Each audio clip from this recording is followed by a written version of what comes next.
Grupo PET Física da Universidade Estadual do Centro-Oeste oferece para vocês... PetCast.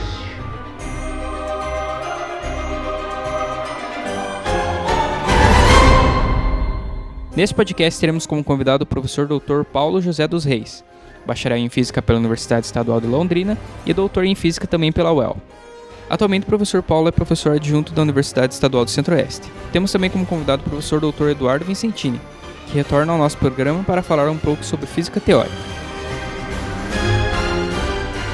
Bom dia, boa tarde e boa noite, meus caros e minhas caras ouvintes. Sejam bem-vindos a mais um PetCast do Grupo PET Física. E no programa de hoje temos a ilustre presença de dois professores doutores do Departamento de Física para falar um pouco sobre a área em que atuam, a física teórica, temida por muitos que não a entendem. Bom, em nome do grupo, eu gostaria de agradecer a presença do professor Eduardo e do professor Paulo nesse podcast, que em teoria se tornou um dos mais aguardados e isto será aprovado no final desse programa. Sejam bem-vindos. Obrigado, Sanderson. Bom, então, para começar bem, nos fale um pouco mais sobre a experiência que ambos tiveram na graduação, com a física teórica, né, no caso, e o que os levou a seguir nessa área. Podem? Bom, eu vou começar, né? À vontade. Na minha graduação, o curso de graduação que eu fiz, ele era predominantemente teórico, foco grande na teoria.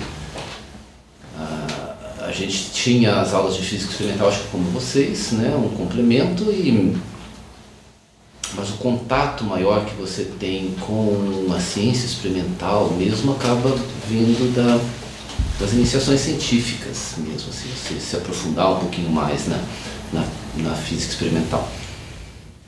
E eu já gostava de física teórica antes. Então o meu curso ele foi um curso concentradamente em teoria e eu gostava. Mas eu já entrei para fazer o curso de física já querendo ser físico teórico. E no curso de física, depois eu descobri que eu poderia ser um experimental também. Que não era assim, era legal ser experimental, também era muito bom. Um grande desafio você ser um físico experimental, muito bom. Mas como eu já tinha uma certa preferência por alguns temas da física teórica, eu acabei me concentrando e enxergando mais a física teórica ali no curso, né?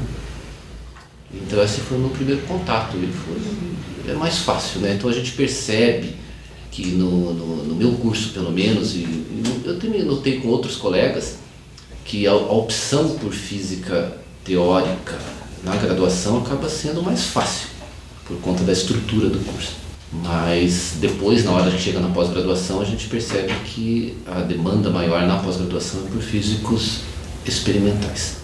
Bem, dá a impressão, né, que quando você está dando aula, ou que você é pesquisador numa universidade, parece que você fez um plano lá quando você tinha 7 anos para tal. E não foi bem assim que aconteceu. O que aconteceu foi que eu tinha interesse em ciência desde pequeno, isso era bem claro, assim. Fui muito influenciado pela TV Cultura, possivelmente vocês não... Mundo de Bikman? Isso, Mundo de Bikman. E tinha mais alguns programas lá que tinha um do japonês lá também, que o cara falava sobre ciência, e eu me interessava muito sobre isso. E aí eu pensei em, primeiramente, ser engenheiro elétrico, e fiz vestibular, não consegui entrar, e aí eu comecei uma faculdade de matemática.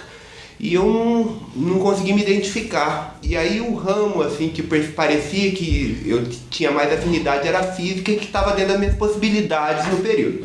E aí eu optei por fazer física. Confesso para vocês que eu comecei a fazer física sem saber o que realmente era física. Porque o ensino de ciências aqui no Brasil não é lá essas coisas, e é passado para a gente na nossa formação básica uma noção muito rasa de ciência. E aí o que eu tive meu ensino médio ali foi um pouquinho de cinemática e dinâmica, e essas coisas me despertaram interesse. E aí eu fui para física, e aí eu percebi que cinemática e dinâmica era discutido em 2 semanas no curso de física. E aí você fica assim, mas e aí? Daí começou a pintar os assuntos novos, E aí cada vez as coisas ficaram mais interessantes e o Moisés, né, um professor nosso lá usava o Moisés e aí ele cobrava muito que a gente lesse o Moisés, né? E puxa, eu comecei a ler aquilo e aquilo começou a me fascinar. Porque ele começava a contextualizar com história e física, aquilo me deixava... E eu falei, eu acho que é isso que eu quero fazer. E aí, o que aconteceu? Durante o primeiro ano do curso de física, a gente se coloca assim numa posição meio que você se acha meio pior que todo mundo, né? E eu achava que eu não tinha nem a mínima condição de fazer uma iniciação científica, eu acho que eu não tinha capacidade para isso. Tipo, tanto pro PET eu nem me candidatei porque eu achava que eu não tinha nota suficiente, na verdade eu até tinha, e acaba que você fica numa posição meio que parece que as pessoas são melhores que você e fica meio difícil, né? Você tá num mundo meio novo ali pra você, né? Você sai meio da tua zona de conforto. E aí o que aconteceu? Tem um professor que ele teve câncer e ele ficou afastado um período. E aí ele retornou para as atividades. E lá na UEL funcionava assim, não eram os alunos que faziam a inscrição para a iniciação científica. O professor, ele tinha um currículo lá, e aí soltava-se uma classificação e tinha lá, as bolsas corriam, né? Tinha um corte e aí depois voltavam. Aí esse professor um dia chegou na sala de aula lá e falou, olha, eu tô chegando agora e eu voltei porque eu estava doente e não tem alunos no segundo e no terceiro e quarto ano que podem fazer iniciação científica, eu tô com 2 bolsas e eu preciso de alunos. Meu trabalho é teórico e eu estou trabalhando com informação quântica e eu gostaria de pegar um aluno aí da graduação para fazer esse trabalho do primeiro ano. E aí eu fui lá falar com ele e aí eu comecei a trabalhar com ele. Aí trabalhei durante a minha graduação inteira com física teórica. E foi desse jeito que eu entrei na física teórica, completamente por, tipo, aquela oportunidade que pintou, não foi um planejamento. E foi bem interessante porque, como o curso, o assunto era um assunto de muita dificuldade, ele falou, olha, primeiro ano de vocês eu quero só que você estuda física moderna e mecânica estatística. E isso me ajudou muito no curso, porque o meu trabalho de iniciação científica no primeiro ano foi estudar as disciplinas que eu teria no futuro. E foi bem interessante, então foi dessa maneira aí que eu iniciei na física teórica. O professor Paulo comentou, né, que ele entrou na iniciação científica, na graduação na área de física teórica, desde ali seguiu, né? Queria saber se com o senhor também foi assim, se acabou entrando na iniciação científica na mesma área que o senhor atua até hoje, como é que foi isso? Mudei um pouco. A minha experiência com iniciação científica foi importante, né, com o físico teórico. Na época, quando eu fiz o curso, eu sou uma geração diferente do professor Paulo, então as coisas eram mais difíceis. Na minha época a gente fazia o curso de graduação, só algumas pessoas faziam iniciação científica no meu curso, poucas pessoas faziam. E eu ainda resolvi fazer o curso noturno. Na época tinha o curso diurno de bacharelado e o curso noturno de bacharelado. Eu achei conveniente na época fazer o curso noturno. E o curso noturno tinha os professores tinham a sua preferência pelo curso diurno, os alunos do curso diurno para iniciação, porque a princípio a pessoa do curso noturno não teria tempo. Não era o meu caso, eu tinha um tempo, né? E na época eu estava fazendo a disciplina de métodos de física teórica, na época, que era considerada por todos a disciplina da minha turma, considerou que do curso todo foi a disciplina mais difícil que nós fizemos.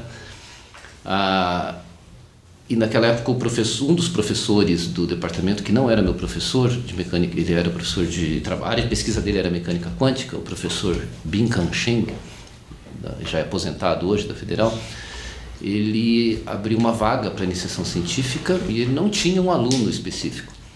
E ele pediu para os professores dessa disciplina, do diurno e noturno, uma indicação. Então o nosso professor chegou em sala e avisou que tinha essa vaga do professor Binkan Sheng, que se alguém estava interessado. Na época eu achei assim que era uma coisa muito improvável eu conseguir. Eu fiquei interessado, mas falei, acho que eu não vou conseguir. Não é? Como é que eu vou competir com os alunos do diurno, né? Mas aí o professor chegou para mim e falou, Eduardo, faça a inscrição que eu vou indicar o seu nome, né? Então aquilo para mim eu fiquei contente. Falei, tem indicação do professor e deu certo. Então eu fiz a iniciação científica na área de mecânica quântica. Nessa época que eu estava trabalhando com mecânica quântica, eu tive contato com uma área que estava começando a surgir de interface entre a mecânica quântica e a clássica, que se chamava caos quântico. E eu comecei a me interessar um pouco por sistemas dinâmicos também.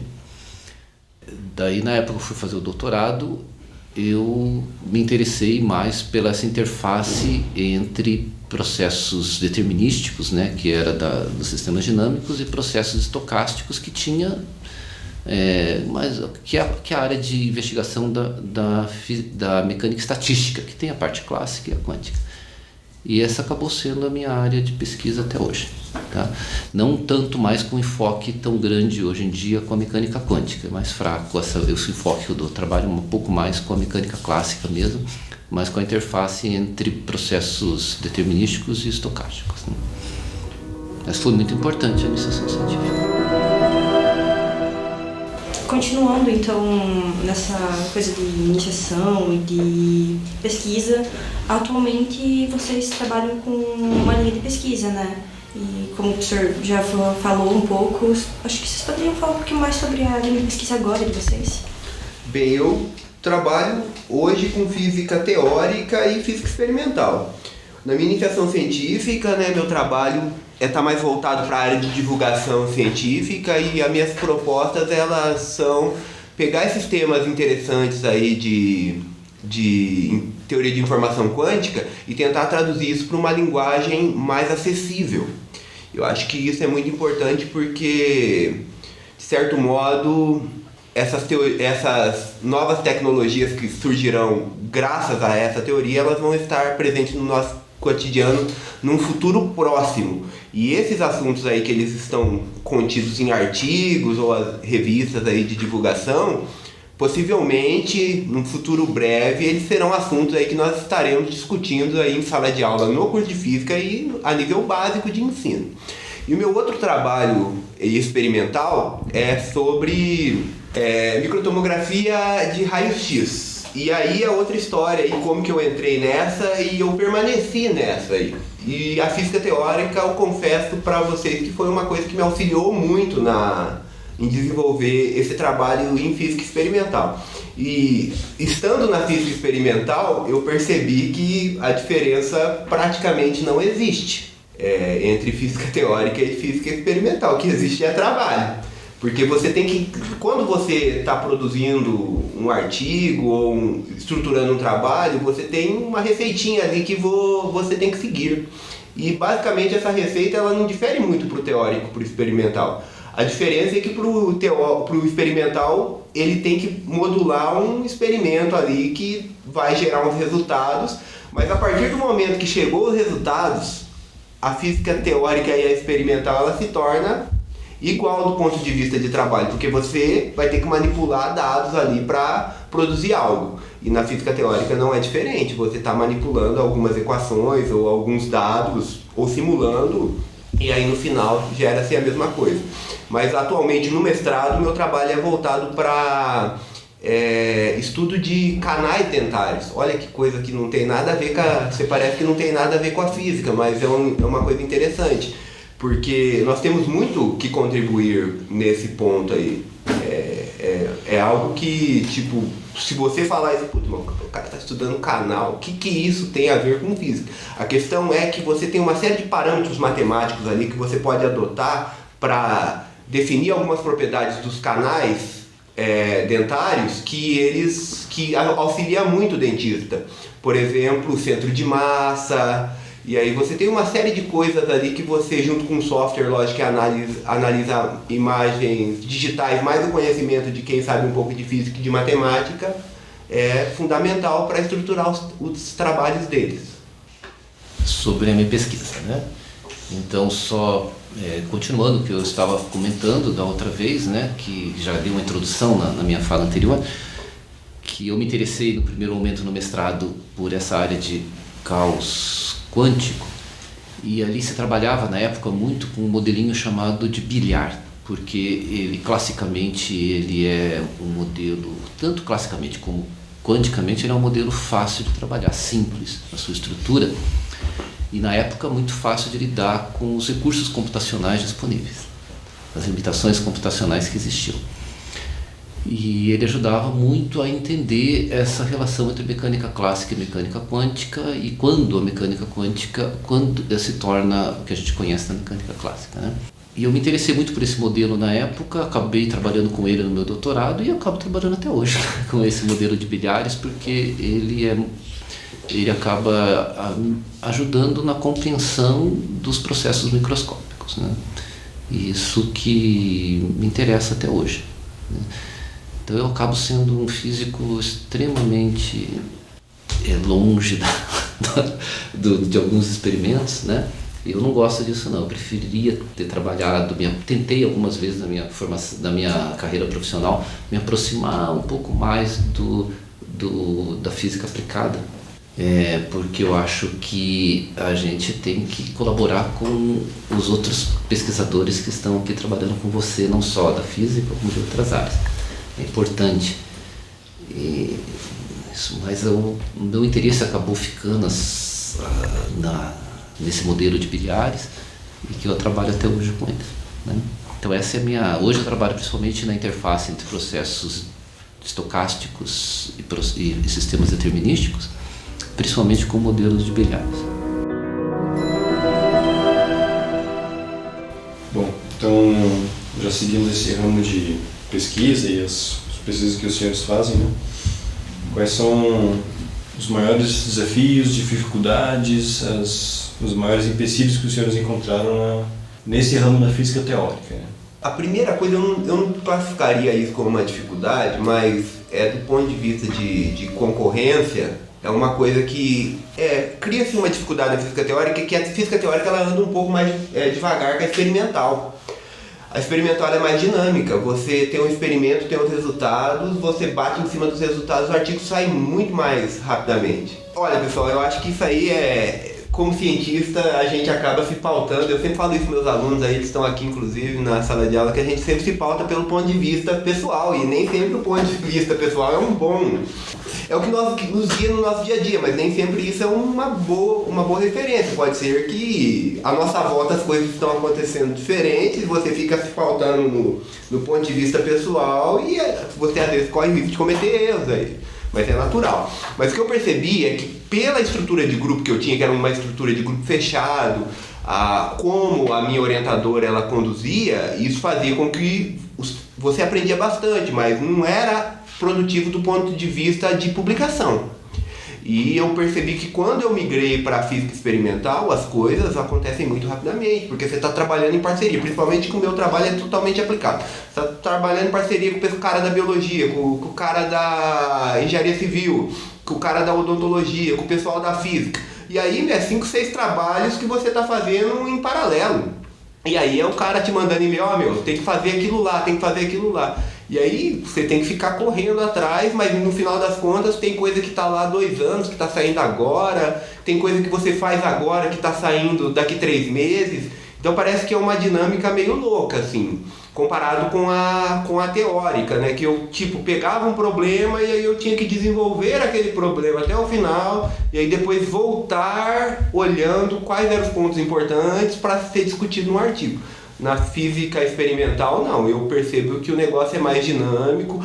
Vi uma coisa interessante, manda ver e publica. Então, tem essa diferença, pelo menos dentro da minha experiência pessoal, viu? Não dá para se pautar disso para tudo, tá bom? Complementando, né, falar um pouquinho sobre as dificuldades, eu quero dizer, de uma forma geral, que existe uma grande dificuldade que vocês vão enfrentar na carreira de vocês, que é fazer a sua carreira como pesquisador. Um pesquisador, atualmente, e eu acho que cada vez vai ser pior nesse sentido, você não chega numa instituição e não existe uma rotina de trabalho, não existe ninguém que te diz o que você tem que fazer para ser um pesquisador. Você que cria o seu trabalho, a sua carreira de pesquisador, você tem que construir. Você chega na instituição, eles vão dizer para você que aula você tem que dar, que disciplina você vai dar, os horários, como você tem que fazer. Mas como pesquisador ninguém diz nada. Você vai ter que fazer sozinho. É uma formação longa que você começa e já presta atenção nisso quando você está fazendo a sua pós-graduação, que você está estudando, treinando para a sua profissão futura. E você vai ter que, como pesquisador, você tem que ir atrás de tudo. Todos os recursos para a sua pesquisa não são dados a você. Você busca esse financiamento, você vai atrás do financiamento. O computador que você vai trabalhar, você que vai procurar o financiamento para ele. Então, nesse sentido, os físicos experimentais reclamam mais, dizendo que é muito mais difícil para eles, porque os equipamentos deles são muito caros e eles têm e que o teórico não tem essa dificuldade, mais ou menos, né? Como pesquisador, é muito importante você ter um grupo de trabalho. Se trabalhar sozinho é difícil, né? Então você tem um grupo bem estruturado, forte, que trabalha com um tema de pesquisa relevante, valorizado. Então, desde você escolher o tema que você vai trabalhar, né, onde você vai focalizar o seu trabalho para que você profissionalmente tenha alguma satisfação, né, que você seja. E qual que é a nossa satisfação profissional? É as pessoas lerem o nosso trabalho que a gente escreve. É por isso que a gente trabalha, né? Para que estão lendo ali, né? Nem que seja a mãe da gente que está lendo o trabalho, né? A gente quer isso. Então, a escolha desse tema, você montar um grupo forte na sua instituição, isso é difícil. Então, muitas vezes é interessante você, como físico teórico, trabalhar junto de um grupo forte experimental também. Então, você trabalha, um grupo de pesquisa forte, ele tem um ramo experimental e uma parte teórica importante. Então, ter pessoas teóricas num grupo experimental faz parte da dinâmica de grupos de pesquisas fortes. Então, às vezes se você quer ser físico teórico, mas trabalhar junto a um grupo experimental vai ser importante para a sua carreira, no sentido de você publicar trabalhos relevantes, trabalhar com pesquisa relevante. Então, você vai ter os mesmos desafios do físico experimental de busca de recursos. Você vai estar ajudando aquele teu grupo de pesquisa na busca de recursos. Então, eu acho que para um físico teórico, o principal desafio é o fortalecimento dele como pesquisador dentro da instituição e formar um bom grupo de pesquisa, não só de um grupo de colegas de trabalho, mas uma escola que vai formar, a partir dele, né, a escola que você vai formar de novos pesquisadores, de alunos que vão estar trabalhando com esse grupo. Então, esse que eu acho que é o principal desafio do físico teórico, numa instituição como é hoje, né? De educação e pesquisa, que são as nossas universidades.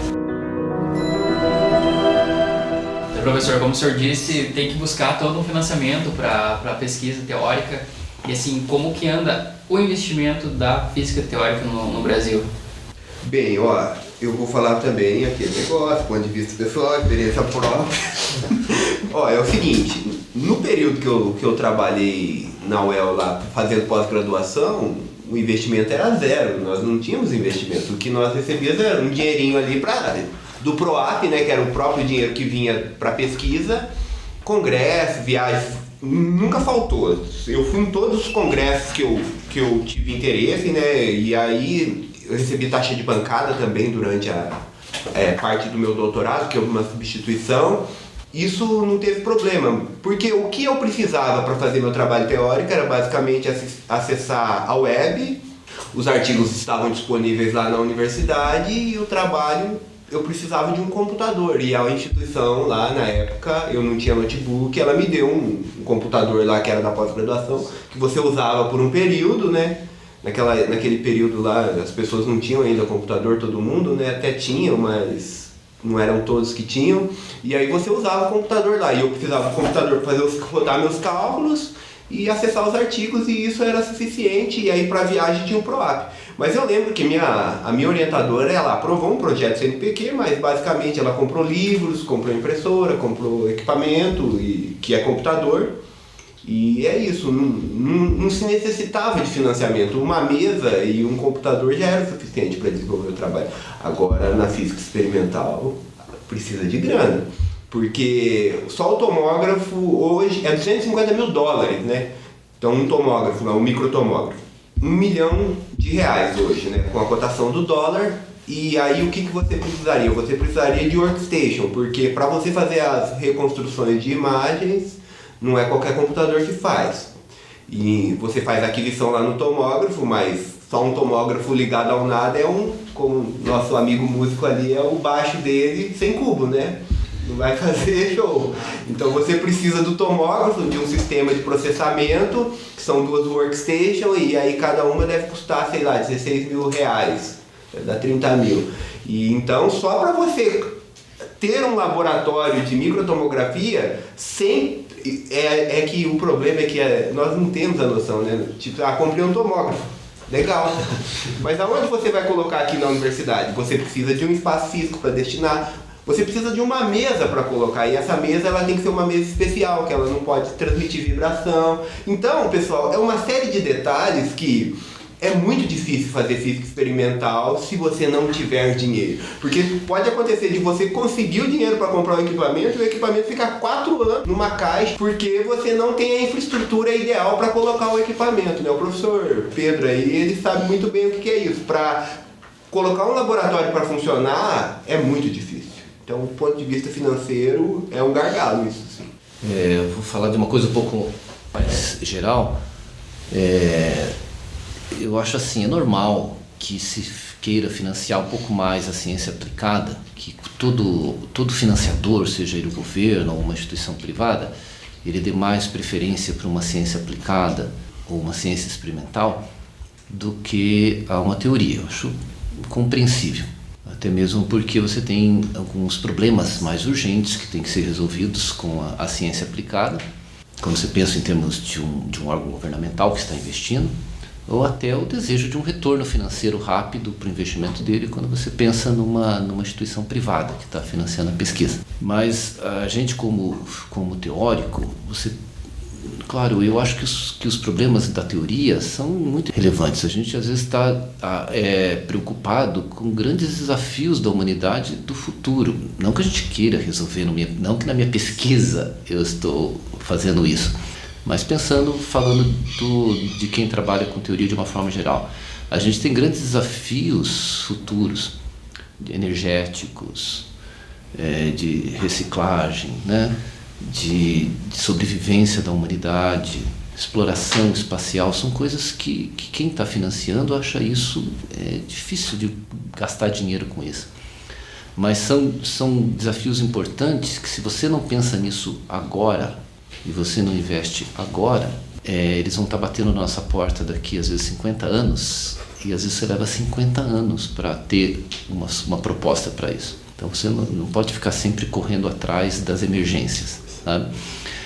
E então, como trabalhar com esse dilema, entre o dinheiro que está disponível para a sua pesquisa, é um dinheiro para uma ciência mais imediata, aplicada, e você está com grandes planos e o seu interesse de trabalho é com coisas mais amplas que poucas pessoas estão dispostas a investir. Então, às vezes, tem que criar estratégias, né? Então, eu coloco que, por exemplo, a importância de você estar trabalhando junto com um grupo experimental forte, onde você pode ter uma parte um pouco aplicada do seu trabalho, você vai ter que estar fazendo, mas você pode dedicar um tempo à parte, que se você tivesse isoladamente ninguém financiaria, mas já que é uma parte do seu trabalho, você está trabalhando com coisas um pouco mais profundas, e fazendo sempre um trabalho paralelo, né? uma vertente do seu trabalho como teórico aplicado e uma parte do seu tempo com trabalhos mais profundos. Assim, vários físicos trabalharam assim até que fosse reconhecido o seu trabalho. Eu cito como exemplo o Celso Greboge, que é um físico paranaense. Atualmente ele trabalha na Escócia. E o Greboge, durante um bom tempo, ele trabalhou nos Estados Unidos junto com o Jung, eu não lembro o nome do terceiro físico, matemáticos e físicos, né? E eles ficaram mundialmente conhecidos com uma área de pesquisa chamada controle de caos. E eles fizeram contribuições importantes aos fundamentos dessa ciência, extremamente teóricos. Então, hoje eles são reconhecidos tanto pela matemática, dos matemáticos de sistemas dinâmicos e físicos teóricos, pela sua contribuição nos fundamentos dessa ciência de controle de caos. Mas eles começaram a carreira deles, eles ganharam financiamento para pesquisa e eles se fortaleceram como grupo de pesquisa trabalhando com aplicações dessa teoria na indústria, com modelos que eles chegaram a ter financiamento de indústria para o trabalho deles com aplicações. E eu vi uma entrevista uma vez do Celso Gribógico, ele falou assim, olha, a estratégia deles era isso, nós vamos trabalhar primeiro com essa parte aplicada, nós vamos propor projetos de pesquisa, solicitar financiamento para essa parte aplicada, e quando a gente conseguiu o financiamento, a gente conseguiu o aporte computacional que eles precisavam, né, os recursos computacionais que eles precisavam, a gente vai poder trabalhar com aquilo que a gente mais gosta e que ninguém vai pagar para a gente, né, para fazer. Então, às vezes é uma estratégia que o teórico tem que fazer para conseguir financiamento. Quero dizer o seguinte, não julgo quem financia de não querer financiar, por exemplo, uma teoria de supercordas, por exemplo, não julgo. Mas eu acho que é importante o volume maior do dinheiro do financiamento está para ciências aplicadas. Mas para nós, como físico teórico, sobreviver, tem que usar algumas estratégias. Bom, pessoal, como em teoria o tempo é relativo, nós vamos dar uma pausa nesse petcast que estamos tendo com o professor Eduardo e o professor Paulo e vamos continuar com ele no próximo petcast. Então, até a próxima. Este podcast foi gravado pelo Grupo PET Física Unicentro e editado por Luciano Cardoso.